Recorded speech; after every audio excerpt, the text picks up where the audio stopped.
Aloha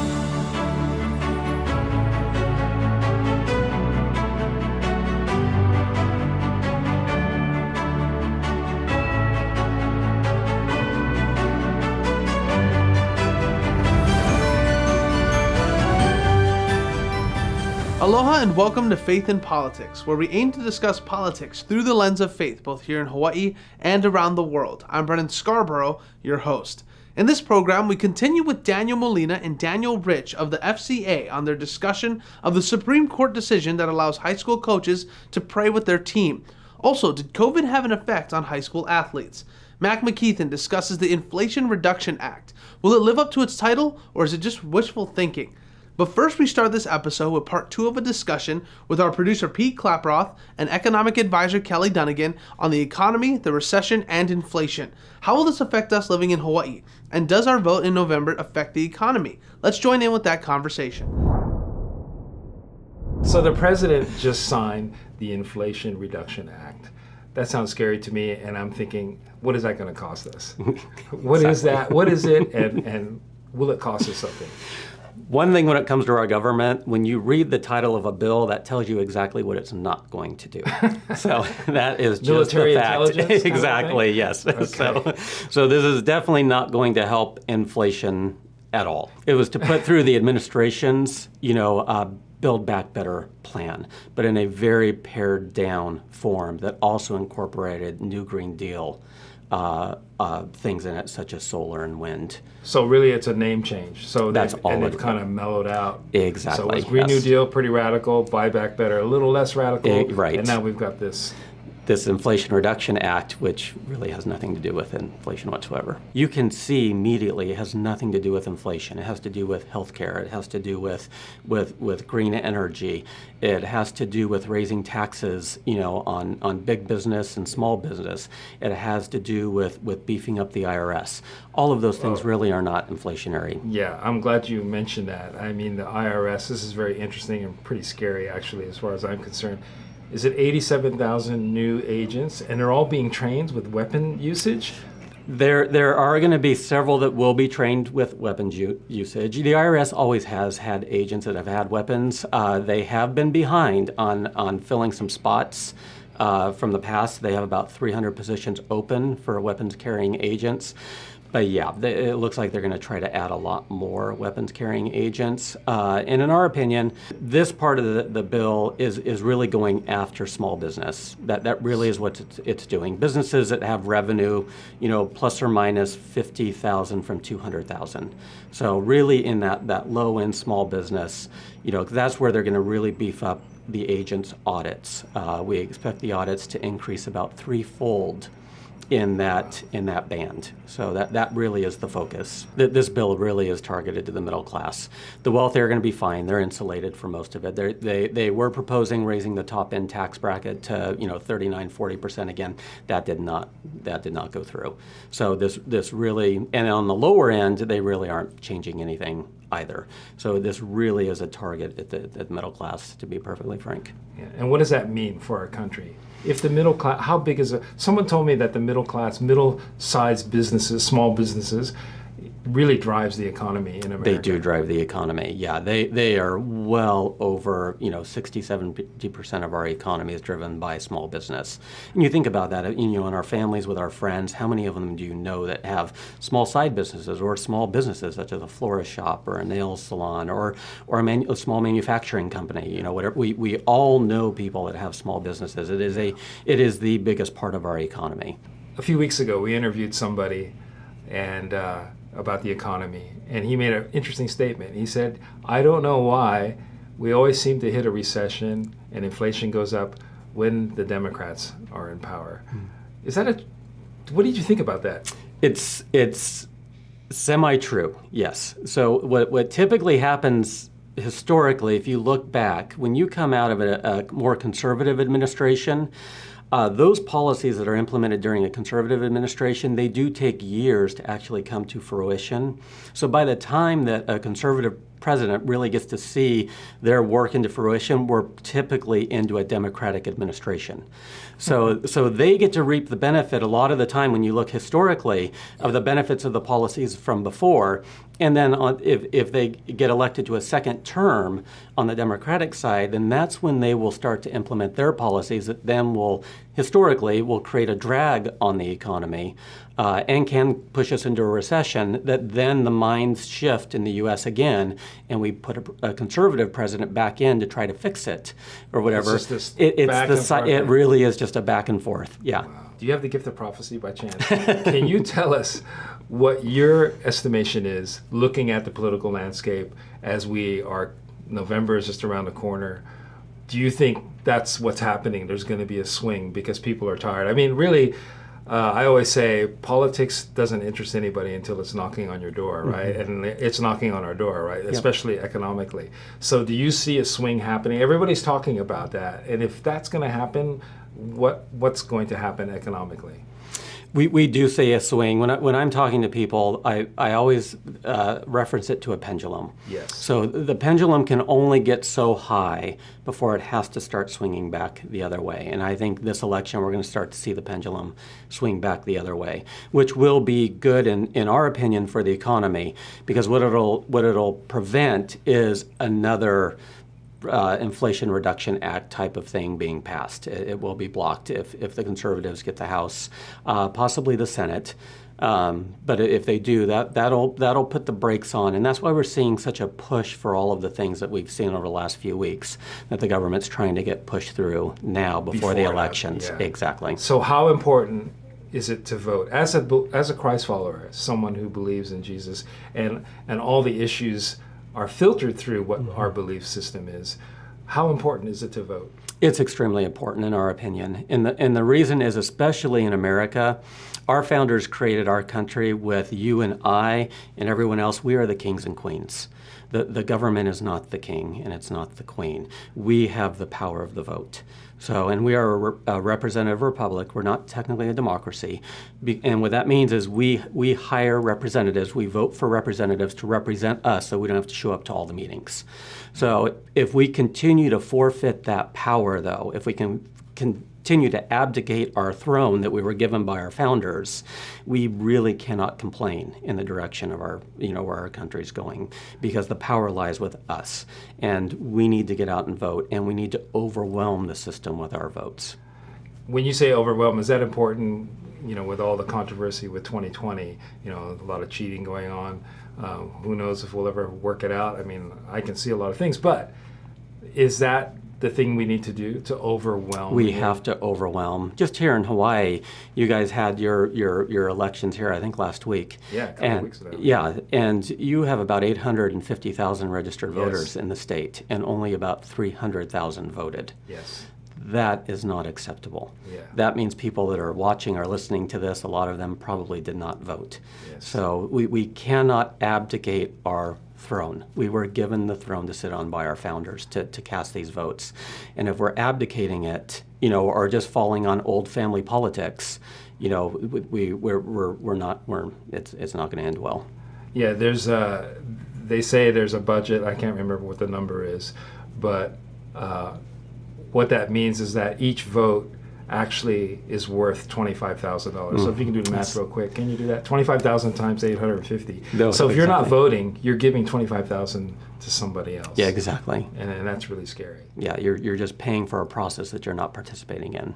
We are here in Hawaii. It's very democratic, or at least the Democrats are out voting, and the Republicans are not.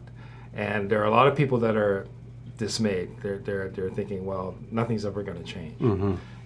What word of advice would you give to those of us who are feeling that way? Mm-hmm. We serve a very, very big God. There is nothing out of his control. If we are really serious about trying to get things back on track, we just need to turn to him. I am really not joking. He has all the answers. If we turn over every area of our life, really no joke, if we turn over every area of our life, every area we're struggling, and ask him to fill with his purpose and power those areas, and one of them being voting and what we should be doing and not being discouraged. If we're putting our hope in Christ, we can't be discouraged. That's a physical impossibility. So if we're discouraged, then we have to go, okay, well, where's our hope? Are we hoping in man, or are we hoping in the Lord right now? We need to put our hope in the Lord. And once we do that, and as U.S. citizens and as voters, I don't think we will be discouraged because the Lord cannot discourage us. We will win this battle. We will. Yeah, my wife and I always say that we're not in this world's economy, we're in God's economy. Yes. And he always seems to come through. And yes, figures go up high, and sometimes we scratch our heads and think, how are we doing this? How are we even getting by, with the cost of living here? But God always seems to come through. He does. Yeah. Yep. We are definitely in a recession. Inflation is growing. As a believer, what advice would you give to us on how to battle this? I mean, just simple steps that we can do right now in the way we live and whatnot, dealing with the cost of living. The biggest thing, honestly, is people that are struggling with revolving debt. During inflationary periods, the Fed has to raise interest rates because the goal is to get rates as high as inflation to break the back of inflation. Okay, so if you've got debt that's subject to interest rate fluctuations, and especially to the upside, that just means your carrying costs are going to get more and more as we move through this period, because the Fed's not going to lower rates anytime soon. As a matter of fact, they're going to keep raising them because they have to get to that breaking point. So you're saying credit cards, car loans, or any kind of loan. Exactly. Try to make sure they're fixed. And the rates are even high right now, but just get them fixed and locked in, so that in your budgets that what these dollar amounts are going to be fixed at going forward, regardless what the Fed does, with the interest rate side.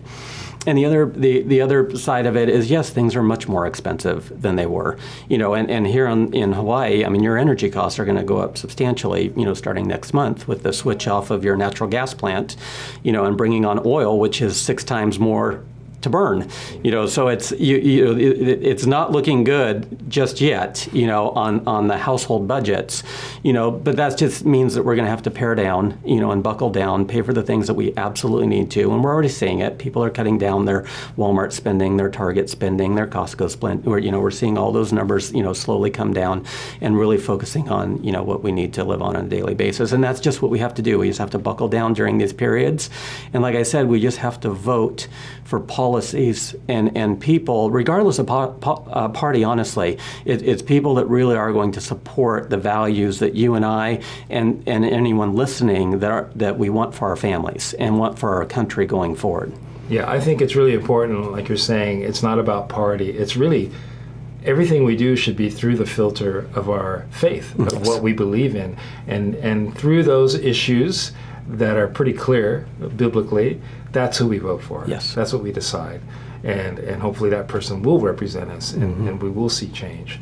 But I think a lot of people are very, skeptical. They think, and I think people want change right after, November 3rd, exactly. We're going to have change. That's not going to happen. No. And it's slow, but we have to start somewhere. We have to, and we have to be consistent. We can't get discouraged, because that's the thing. We go into these elections really hoping that the change is going to happen, but you have to remember the history that brought us to this point. It didn't just happen over one election cycle. This has been building for decades, so we just have to keep fighting and fighting and fighting with our vote, and eventually I believe that we will overcome with the Lord on our side. Great. Special thanks to Kelly and Pete. You're watching Faith in Politics. We'll be right back. Hey, did you know that KALO TV is an app? Well, we do. Have you downloaded it yet? It's filled with awesome content, including exclusive uncut material, and it's easy to download. Even your mom can do it. Simply go to the App Store, search KALO TV, hit the download button, and voila! You now have access to inspirational materials that you can watch anywhere. Download the KALO TV app today. Are you a coach, athlete, or do you know someone who is? Right behind me on this field, we have an event. Fun games, food trucks for the family, the Fields of Faith. October 2nd from 4 to 8. And best of all, Brian Clay, Olympic gold medalist, will be here to share a message with you. We want all our coaches and athletes to be there. See you then. Let's get in the game. How's that?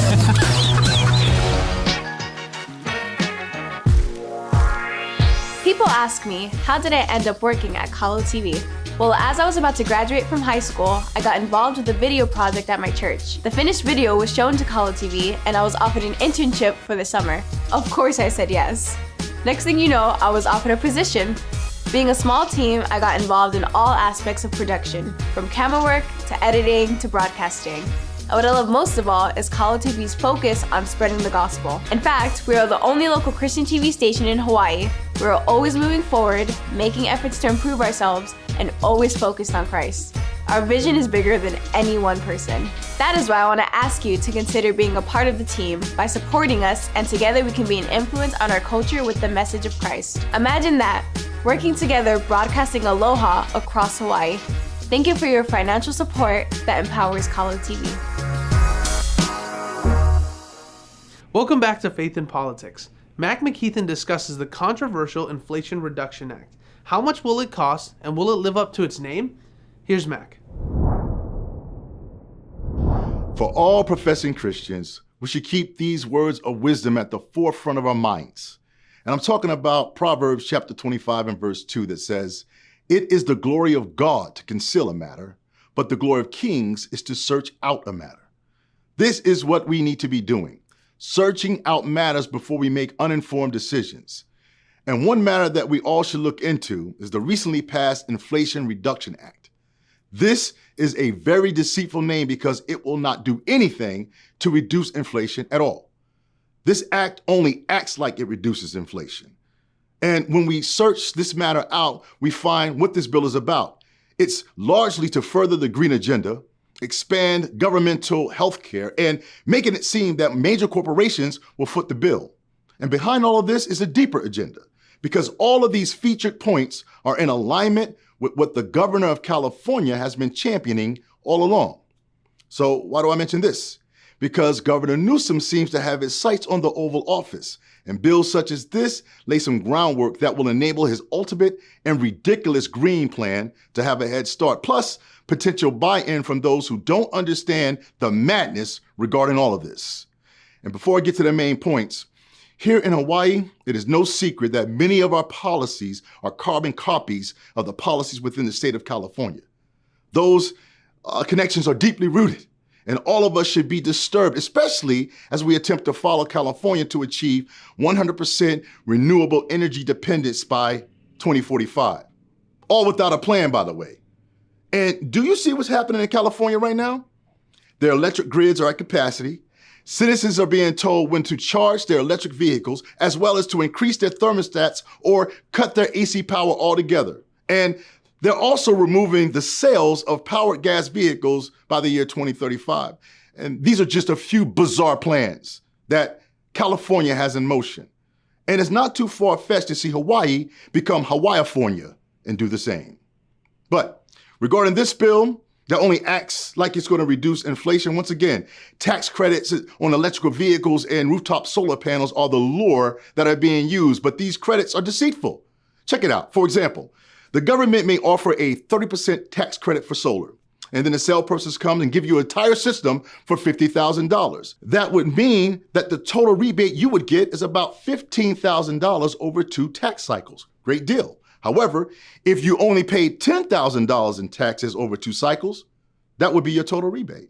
And the same goes for the electric vehicles. So this may work to some degree for those who pay a lot in taxes and have a need for solar or can afford an electric vehicle. But this will not work for most, even those who are in locations that our conditions are ideal, if you will. I said this before, and I'm gonna say it again. Going completely green is completely insane. Just take a look at Europe. And the other point I want to make is in regards to this additional 15% minimum imposed taxation on corporations that make over $1 billion. If anyone knows anything about economics, they know that a corporate tax is a tax on a corporation that creates revenue for the government. And these major corporations know how to play this game about added taxes, because in the end, this 15% increase will be deferred to the consumer, and the cycle of stressing and struggle continues. And here's how it works. A corporation pays all its taxes off the revenue that's generated. And once all the other expenses are calculated, a corporation will have what's known as a net profit margin. And the corporations are able to forecast and keep their profits in order by that. How's that done? Because they will raise the prices on the goods, which literally defers the increase in taxes to the consumer. In other words, we all will be paying this 15 minimum increased imposed tax on all the corporations. And that money goes to our government daddies who try to convince us that they are for us because they have not raised taxes on us and making it seem that they are after the elite 1%. But in reality, they are in bed with the elite 1%. Again, I'm in agreement with many sound economists that know that this bill will not do anything to reduce inflation at all. And I'm also of the belief that those who wrote it completely know this as well. Could this be why that within this bill was the funding of the hiring of 87,000 IRS agents? Could they be hired to make it seem that they are postured to go after the elite or the rich, but in actuality, they are training to come after the 99% once the policies are changed? Is this another conspiracy theory? Call it what you want, but the writing is on the wall. We all need to smarten up and stop buying into these clever tricks. We need to investigate, expose poor legislation such as this, and make decisions that make sense. So what policies are you voting for? Addressing social and culture issues, I'm Mac for Faith in Politics. Thanks, Mac McKethan, for that report. Next up, Daniel Molina and Daniel Rich of FCA continue their discussion on the Supreme Court decision that allows high school coaches to pray with their team. And did the closing down of schools have an effect on high school athletes? Let's join in on that conversation. Daniel, tell me, what is FCA? FCA started in 1954. A coach sees the influence of athletes and coaches being used to sell cigarettes and beer and said, why not use this for sports? So he sat down with Branch Rickey, and 5 hours later, out pops the Fellowship of Christian Athletes. And right now, there's over 20,000 small groups getting together. We call huddles before practice, after games, club teams, travel teams, motocross. And we do a lot of training and equipping. And then we do some large events, camps, and other gospel reaching events. So Coach Kennedy just got fired for praying on his own on the field, right? And he was very brave to do that, right? What advice would you give Christian coaches out there? Well, we spend a lot of our time doing ministry to then through our coaches and leaders. And through some of the courses we do, we try teaching them how to appropriately pray. What First Amendment right do they have? What is they need to keep and let the athletes do and they cannot do if they're a state employee? And for those who are in the non-DOE, it's really fun to see how far they can go. But for those in the DOE, we have a few trainings and prepare them. So we offer those pretty regularly of how to share your faith. What can you do? How do you coach with God and not just for Him? And we have a wonderful tool called 360 Coach that we usually walk them through. You have events? People can go to these events? Yeah, we have weekly coaches huddles that are led in different areas. We have larger ones that will come quarterly. And then we're doing a lot more workshops coming up.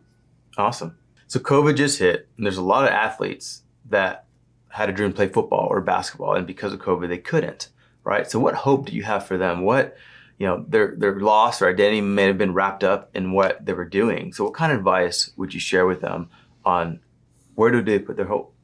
Senior year in college, I tore an ACL, and I was out for 9 months. I remember a girlfriend at the time said, you're going to find out who you are, really who you are inside of this. And I think for many of us, we've been reset through it. And God's pointed at some things that He wants to heal or get right. And some guys miss their whole season. And really the word I have to many of them is you still can get in the game. We run an incredible ministry where you could be coaching and leading kids. There's still a chance to be able to use sport to influence people. Sport really isn't about us. It's about what God's doing inside of it to equip us and change us to become full Christians, full men and women that look like Jesus. So I would say trust the process. Go to a gym, start working out, go help some kids, go assistant coach. And for some of the guys, you haven't lost time. You're dialed. Now is the time. Get in the game. So spiritually, physically, get back up, start moving. God is with you, and you don't have to go figure it out and do something for Him and try catching up. You're not behind. You're right in line. Let's go. That's awesome, because it's almost like COVID hit, it's almost like an injury. It just ended it. You remind me of a friend of mine that played in the NFL, and his whole dream was to play in the NFL, and not just a short career, but unfortunately he got hurt as well. And he thought his identity was in football, and he was like, oh my gosh, what am I going to do? And the Lord says, no, you're going to be a pastor. And he became a pastor, and he's been doing that, I don't know, for 12, 15 years now. And so it's amazing what happened to him. He says the best thing that ever happened to him, right? Because he changed his focus. God allowed him to change his focus on what he thought was his purpose and his dreams and passion, and aligned it with what God has for him. And his life is amazing because of it. Oftentimes, as kids, we have these passions and these dreams that we're trying to reach, right? And then something hits, or we get hurt, or whatever it is, and then just steals our hope, right? My hope with FCA and other programs like yourself is that it restores hope in Jesus. It restores hope that it's not over. You can still get in the game. Well, this event is exactly that. Our big focus is let's get in the game. Because we really recognize there's 1,000 Christian coaches and athletes and their families who are out in the sports world every week, in the pew every weekend, but we kind of still sitting in the pew, sitting on the sidelines, sitting in the stands when it comes to the spiritual game. And what God's doing in the physical, he's also doing in the spiritual, that he's inviting people into the game. Jesus chose ordinary, unschooled men that had been with him to flip over the whole Roman Empire.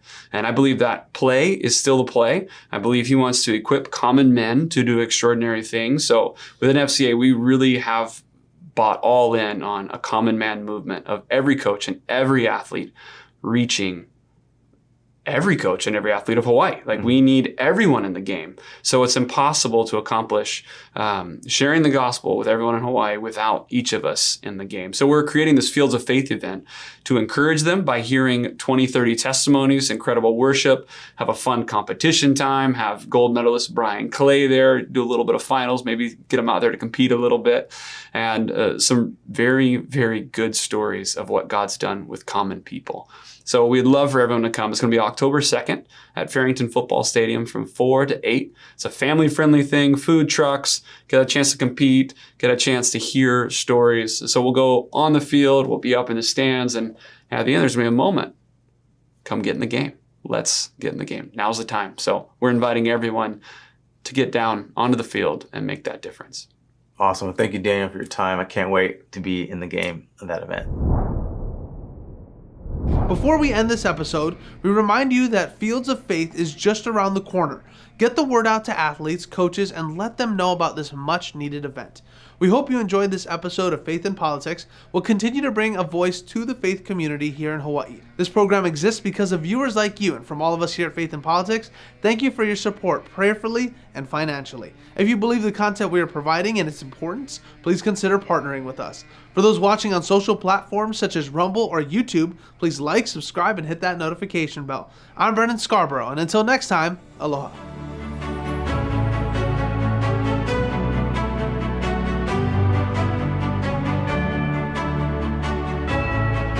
Hey, Daniel Molina here. We're here on the set on Faith and Politics with Daniel Rich, and we were just talking about Fields of Faith. Tell me a little bit more. It's about you getting in the game. It's about you hearing what God's already been doing so we can go and join him. So I would like for you to come, compete. We got a level for everyone, from 5-year-old to has-been and wannabe. Yeah. Now's the time. Let's get in the game. Oh man, let's go.